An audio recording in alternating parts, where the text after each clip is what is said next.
Hey everyone, it's Steve the Amateur Historian.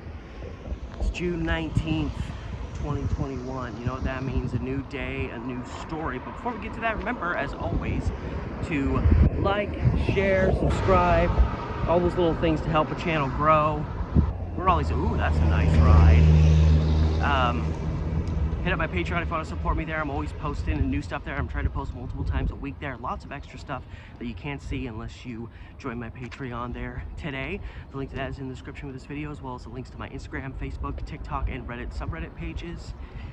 And all that said, let's get to today's story.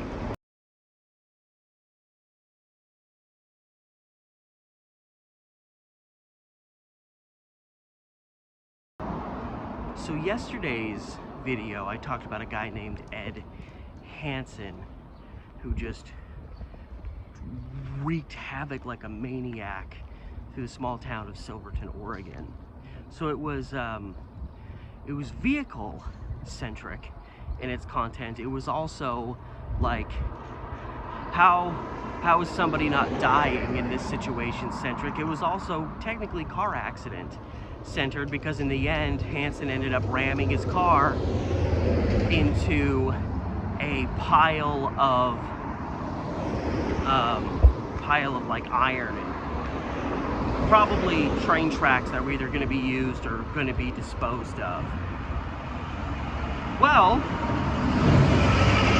jeez, I swear to God, I get on these roads of minimal traffic, and the moment I get here, just the loudest vehicles in the world show up. I'm trying to vlog. Why can't you revolve your lives around me? Anyway, today's story is also kind of centered in on things like that, similar subjects, yet this story is 100% different from the Ed Hansen situation. And that takes us to Salem, Oregon, 1976. I bring to you a Mr. and Mrs. Neil Rolfson, I'm hoping I'm pronouncing that name accurately, who lived at 1289 6th Street Northwest. I believe that's how it is. Yeah. Salem does their addresses differently than we do up in Portland. They put the north, south, east, west stuff at the end of the address, whereas we put it before the name. So up here, that would be Northwest 6th.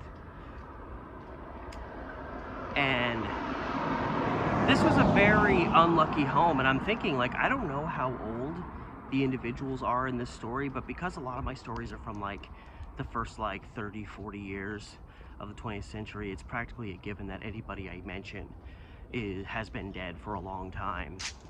But this story's from 1976, so if this was like a couple in their 20s or 30s, they very well could still be alive today. They would be, like probably in their 70s, maybe their 80s now, but absolutely could still be alive, which is a rarity in this series. But they lived in a home at this particular part of Salem, and the location of this address would be in the part of Salem that's designated West Salem, just a little west of the Willamette River, which runs right down through Portland. It's the river you see running through downtown Portland, and it keeps meandering south. I think it ends around Eugene. So that's where the Rolfsons were living, and I mean, again, for all I know, could still be living there. Slight chance, people do move, and you never know what people's circumstances are, but it's a slight possibility. Anyway, it's 1976, it's June, it's early summer, everyone's looking forward to the nice weather, like what I'm experiencing right now. But for this specific time and place, it's the middle of the night, and the Rolfsons are just trying to get some sleep like anyone else, when they are thrust back into consciousness. God, that was going to be so dramatic, and I screwed it up. Now, the particular occurrence that rousted the Rolfsons out of their bed was made by a young man named James Nelke, I assume I'm pronouncing that name right. Nelke is the last name, how it's spelled. So I'm going with Nelke. I found a lot of names like that that kind of have an E, or they have a K before the E. Usually the E is pronounced. Anyway, what happened was Mr. Nelke had swerved his vehicle into the Rolfsons' yard and smashed into their porch, which was described as being made of concrete, which is probably the only thing that kept his car from just plowing through that and going into the house itself. And the house was also, I noticed in the article, was described as a small rental home. And I looked at the location of the house and I noticed that the house that's standing at that specific address is a fairly small house. It definitely looks like it could have been there in 1976, if not longer. So I'm willing to bet at this moment, I'll have to check to be certain, but I'm willing to bet it's the same house that the Rolfsons were living in. I'll check and show you here whether it's my verification of that claim or whether it just happens to be that another house has been built there since 1976. Now, James Nelke had been traveling with a companion, and he stated, now this could be, oh, hello, of course the obligatory dog cameo in one of these videos. And the window's cracked and it's not that hot out, otherwise I'd be ready to start beating some ass. And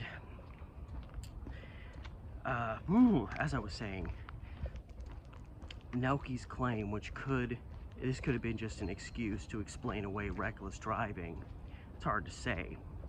This was a young man driving around with a buddy. They could have just been joyriding, lost control. But there's no description that, like, not that you would need this, but it would just make it easier to know whether the guy was BSing or not.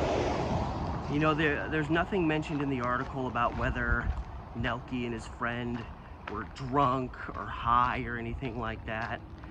That might explain that they were, you know, recklessly driving. They could have just been some young fellows just driving recklessly and caused the accident too, but how would you know for certain?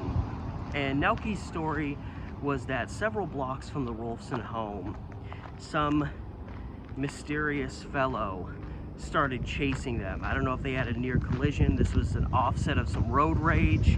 I don't know exactly, they don't say exactly what sparked this confrontation, but they said they started getting followed by a mysterious car that kept flying up on him and bumping him from behind.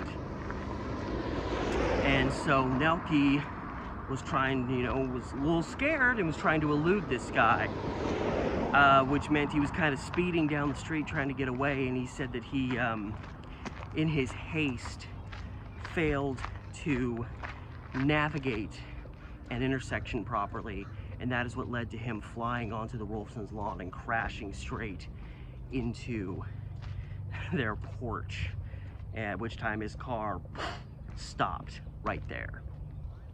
He described the car that was chasing them as a blue Datsun, and you know, it's one of those things, like, was he telling the truth or was he just coming up with an excuse to explain away the fact that he just crashed into a porch in front of a house? Because one of the things I'm thinking of is, you know, whoever's chasing them, again, there's no explanation for why this guy started chasing them. It seems like just out of the blue, this guy started menacing them, which seems kind of unlikely. Like, I could see that maybe happening if you're out on like out on a road out in the middle of nowhere. Someone sees you and sees that no one's around and they're just a psychopath, and they just decide to start menacing you. But this was right in the middle of Salem. This was not a rural area. You weren't going to chase somebody around without the potential of somebody seeing you. So there had to be something, I would think, that motivated this chase, this confrontation. And when they crashed into the Rolfsons' porch, I mean, it seems like this guy just sped off and said the hell with it. I guess that's what you would have to reach. You know, you might pose the question, like, once they crash, if this guy was so confrontational that he was flying up behind them and bumping their car from behind, like this guy wanted a fight, it seems like. It's a wonder that when they crashed, this guy didn't stop and continue hassling them. But again, you could also pose a counter argument to that, which is that he saw the crash and was like, oh crap, you know, this is a little bit more than I bargained for, and he just sped off and left the car there. Decided to go his own way. Mrs. Rolfson did say that a couple days after the accident, Nelke returned to their home and offered personally to repair all the damage he'd done, which according to the newspaper resulted in about $50 worth of damage. So I don't know if that means there just wasn't a lot of damage or if it was just a lot cheaper to repair a porch back in the 70s. And you know, Mrs. Nelke said, or Mrs. Nelke, Mrs. Rolfson said, you know, that James Nelke was a real nice young man, the kind of kid you don't see in society anymore, was kind of how she described him. So, you know, the guy did come back and offer full penance for plowing into their porch there. So that leads me to believe that his story was probably true. Because it'd be very easy for someone in that situation to be like, sorry about your porch, but like, what was I supposed to do? My life was in danger. You know, that would be a real easy excuse to make. So the fact that he didn't even have to ask him, that he came back, shows that he was probably a pretty stand-up guy and probably not the type to be just joyriding around recklessly with a friend. He could have also just had, you know, on the other side of that, if he was, you know, fully responsible and he was just making up the story, he could have been, you know, a decent but flawed young man who felt really embarrassed and really ashamed for what had happened and still wanted to make amends for it, even if he was just recklessly driving. So it's really hard to say, but because, you know, there wasn't really anything to definitively prove his claims that he was being menaced by some other driver. But whatever the case, he made good on the situation and agreed to repair their porch. So whatever the circumstances, I give the guy a pass, even if he was just making the story up. And it was very nice, it was very courteous for him to help work on the Rolfsons' porch, because as is the main kind of odd focus of this story beyond that, is the Rolfsons, their home, they had horrible luck with their home. This was the fourth vehicle in as many years to crash into their home. It wasn't even their home, it was a rental. But yeah, James Nelke was the fourth car in 4 years to crash into their home to some degree. But according to Mrs. Wolfson, he was the first person to actually, like, this was the first person that crashed into her home that she actually met and conversed with, which is really sad, because that makes me think the other 3 times that it happened, whoever did it, they just treated it like a hit and run, essentially, except instead of being a hit and run between cars, it was like a hit and run with a house. Because if someone crashes into your home and you're rousted, you know, to the scene, you'd think there would be a direct one-on-one encounter. But according to Miss Rolfson, that didn't happen until this 4th time. Could be maybe, you know, 1 or 2 of the accidents happened when they weren't home. The person just hit the home and took off, and nobody, you know, was there to actually see it. But yeah, 4 times in 4 years. And Miss Rolfson said that, yeah, the first one was the worst. Some car literally went flying through the front of their house and into their living room. You know, like you see a dramatic scene in movies, the car plows through the wall and the window, and you see the glass and wood flying everywhere, and just like, just plowed right through their living room. I don't know how their house was even structurally sound anymore. I don't know how their house could even look normal, having to do repairs after 4 different cars crash into you in such a short period of time. She also described another one of the accidents that happened as it was another instance where a car had predominantly just crashed into their front porch, but they glanced off the porch and like hit the front of the house hard enough to not really do any structural damage, but it shook. The contact was strong enough that it shattered the glass of the window in their living room. So probably not too many repairs needed for that one, but still, like, so what? 4 cars hit your home in 4 years? That's not exactly all that reassuring to you. Oh, well, they only broke the glass. It's like, no, another car hit my house. What the F? And so my first thought when I saw this story and the fact that so many cars have crashed into this one specific home was, I bet it's at the end of a 3-way stop. So that there's a crossing street, and then there's a street that goes into it but ends at that street, and the Wolfson's house is just beyond that. And there's a road, the road that goes into 6th that they live on, there's a road that goes right into it called Kingston. And of course, Kingston ends, and right in front of that, you know, if you were to blow through 6th Avenue after Kingston ends, you'd go right into the Wolfson's home. So I figured that was probably the case, was they lived at a 3-way intersection, but they lived in line with the road that's supposed to end. You know, and you can get people that can't see great driving at night, not realizing the road is ending. You can get drunks that just aren't gonna be cognizant enough, and they can just blow through there. I'm wondering if in 1976 there was a stop sign there trying to make people at Kingston stop. So they have to stop, and they look and they realize, oh, this road ends here. I gotta turn left or right. I can't just keep going forward. The fact that so many cars seem to just blow through there and crash into this home leads me to believe there probably wasn't a stop sign at Kingston. So cars, you know, were more inclined to kind of roll into that intersection. And if they didn't know the street, they didn't know it well enough, they could go right through it. And that being said, you know, maybe at least one of the accidents could have been the result of just somebody on 6th as well, who just, you know, it could have been a freak thing.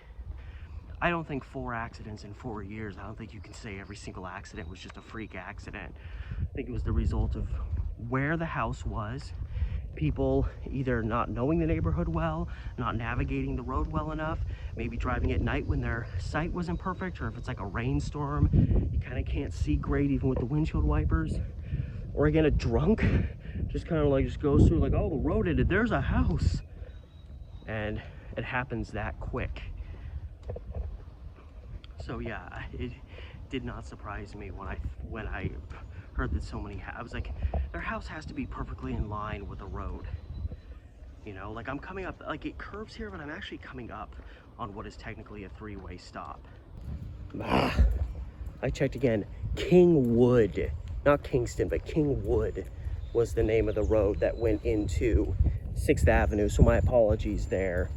But if you look up, now granted this road turns, I'm on, well, I know that Monroe Street is the crossing street here, and I'm approaching it on Maplehurst. But again, you know, if this curve was more just straight, this house right in front of me would be essentially where the Wolfson's home was. I think it was maybe just a little bit, just slightly right of center of the road. But yeah, it would have been like that. Cars would have come right through here and just plowed right through. You know, you could only laugh. She just said, like, you know, at this point, I don't know what's keeping this house standing. Don't blame her. My only hope is that after this, that this succession of accidents, maybe real, maybe not really as accidental as one might think, my only hope is that this stopped happening after that. But 1 car per year, I kind of get the vibe that at least at some point in the prevailing 45 years, has to have been at least 1 more car that's crashed into it. But again, if it is the same house standing there, that was standing there in 1976, I mean, whatever the case, it means that house is won in the end, because that house is still standing against all odds.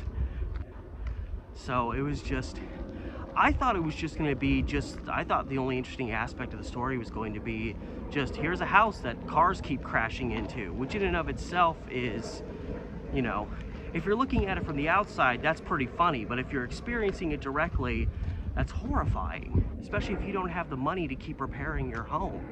A lot of people can't afford homeowners insurance. Maybe they could back then, but still, it's a situation where you can kind of chuckle at the absurdity of it from the outside, but if you're the Rolfsons, it's not exactly a very fun, comical experience. But then I saw the whole like twist of like this most recent vehicle that crashed into the home was being driven by this guy that claimed he was being chased and menaced, and the accident was really the result of this wild chase through the streets of West Salem that ultimately ended up at the one spot in town that all cars seem to end up if they're going to crash into someone's home, and that being the Rolfsons' home on 6th Avenue Northwest in West Salem. So I hope you all enjoyed that. My camera's looking a little fuzzy to me, but I don't know if that's just finger marks on the screen or I guess it looks okay. I think I'm just making stuff up. But anyway, I hope you enjoyed today's story. Very interesting mix of events culminating in a real serious string of bad luck for this family, but they persevered, they pushed on. Just like me. If you want to help my, if I'm comparing doing my YouTube channel to someone having to constantly repair their home after almost getting blown away in car accidents. Anyway, I was trying to make an analogy. It's very hot. It's getting hot. Just blaming that. Not really. It's actually very nice and mild today. But anyway, thank you so much for watching. Remember, as always, to like, share, subscribe, hit up my Patreon. Remember, I'm always posting a lot of extra stuff there that you can only access if you become a Patreon supporter today. The link to that is in the description of this video, as well as the links to my Facebook, Instagram, TikTok, What Is Happening, and my Reddit subreddit. There's some loud farm vehicle over here, I think, telling me that it's time for me to shut things down for today. So one more time, thank you so much for watching. Oh my God. Coming my way? No. Whew, thought I was gonna die. It's like he's gonna mow me down. I don't like cell phones and I don't like selfie sticks. Get off of my road. Anyway, still alive. So thank you again for watching. This has been Steve the Amateur Historian, and I will see you tomorrow.